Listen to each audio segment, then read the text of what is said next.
Okie dokie, friends. In this screencast, we take a look at the third dimension. We've taken a look at area. Area has been very good to us. But in this screencast, we go one step further. We take a look at volume. And furthermore, we take a look at volume by known cross-sections, which means that we're imagining these solids. And as we imagine the solids, we imagine that as we slice them up like bread, that each slice of bread has a shape in common. And I'll show you what I mean. The base of a solid is the region bounded by y equals x squared and y equals 4. Cross sections perpendicular to the x-axis are squares. Find the volume of the solid. So normally when we draw this region, we take our axes and we say, okay, this is y equals x squared and this is y equals 4. But because I want to kind of give this a 3D look to it, let's imagine that the x and y axes are lying flat on the ground somewhere. And then you've got this y equals x squared, and you've got this y equals 4 here. What do we mean when we say cross sections perpendicular to the x-axis are squares? It means if we slice this solid up along with planes that are perpendicular to the x-axis, when we slice in here, the shape that results is a square. Think a Triscuit. When we slice here, we get a Triscuit. When we slice here, we get a Triscuit. And so we just imagine Triscuits from one end to the other. And I hope I'm not violating some copyright or trademark by saying that. But we get Triscuits all the way across the loaf. It is a loaf of Triscuits. How do we find volume? Well, what we're going to do is we're going to build an integral in the same way that we built area integrals. We're going to imagine what the volume is for one Triscuit. And the volume for one Triscuit is the area of a square times some thickness. In this particular case, the length of a side, well, what's the length of that side? It goes from the curve y equals 4 down to the parabola x squared. From 4 to x squared, from 4 to x squared, from 4 to x squared. The thickness of a Triscuit is the thickness, this is a very teeny tiny change in x values. And then we look at all of the Triscuits going across. So as the number of Triscuits gets infinitely large, we have an integral. And we have an integral of the area of a Triscuit over all the Triscuits. Function stays, delta x becomes dx. From where to where? Well, we have to know where x squared hits 4. We have to know where this x value is and where that x value is, and I'm pretty sure it goes from -2 to 2. I'm sorry. I'm so sorry. That's a squared. I'm so sorry. That's a squared. Side squared times thickness. Side squared times thickness. So then the rest of this is just cranking out algebra.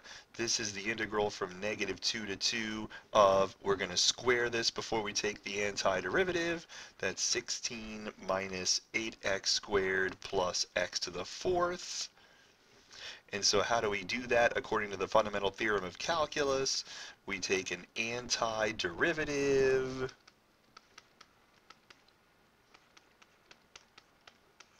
We substitute 2, substitute -2, and subtract. And I'm pretty sure that that turns out to be 512/15. But I'll let you figure out why that is so. The important piece in this puzzle is recognizing how this is built and how it becomes that. How this is built and how it becomes that. So, example 2. The base of a solid is the region in the first quadrant bounded by y equals x squared and y equals 4. Cross sections perpendicular to the y-axis are squares.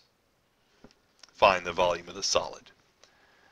So in this case, when we draw our region, we've got our y equals x squared looking like so. We've got our y equals 4 looking like so. But this time, we're building cross sections perpendicular to the y-axis. So when we slice with a plane that's perpendicular to the y-axis, the shape that results is a trisket. Slice perpendicular to the y-axis, the shape that results is a trisket. So I have to know what the volume of a trisket is, and then I have to know what volume becomes as the number of triskets gets infinitely large. So the volume of a trisket, now see, here's the trick. We're still going to do side squared times thickness. But in this case, the thickness is a teeny tiny change in y value. This is going to become a dy integral. What's the length of a side? Well, the length of a side goes from this blue function down to the axis.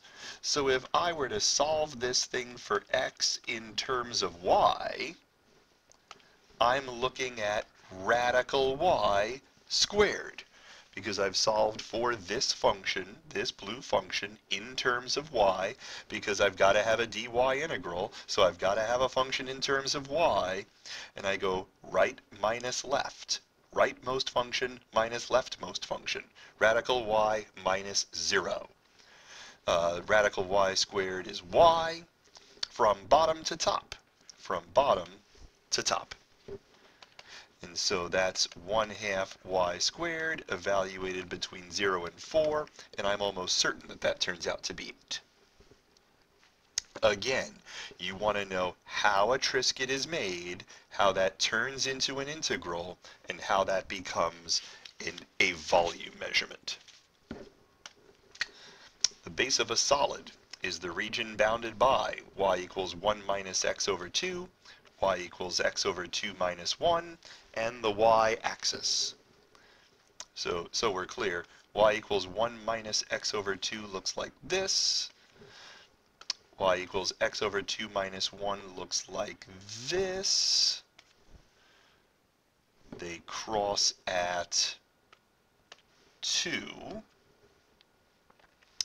And cross sections perpendicular to the x-axis are equilateral triangles with one side in the xy plane.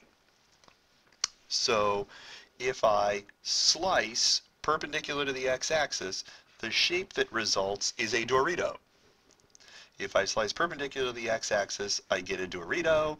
If I slice perpendicular to the x-axis, I get a Dorito. So what I need is the volume of a Dorito. Now, Doritos get weird because nobody knows how to find the area of an equilateral triangle. If we knew how to find the area of an equilateral triangle, we would just multiply by the thickness and have volume.